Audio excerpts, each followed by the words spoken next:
আজ আমরা জানি যে পবিত্র মাহে রমজান মাসে ইবলিস শয়তানকে জিঞ্জির দিয়ে বেঁধে দেওয়া হয়, কোন রকম বান্দাকে ধোঁকা দিতে পারবে না, কোন রকম বান্দাকে ওয়াসওয়াসা দিতে পারবে না। সঠিক শুনেছি, কিন্তু শয়তান বলে আল্লাহ আমি 11টা মাস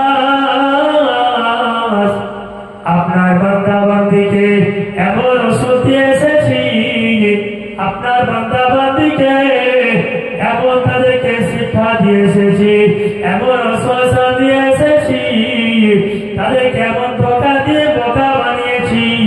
এই রমজান মাসে আমি যদি নাও থাকি, তাও আপনার বান্দা বান্দি ঠিকঠাক আমার কর্মটা করে যাবে। এখনই বুঝে যাচ্ছে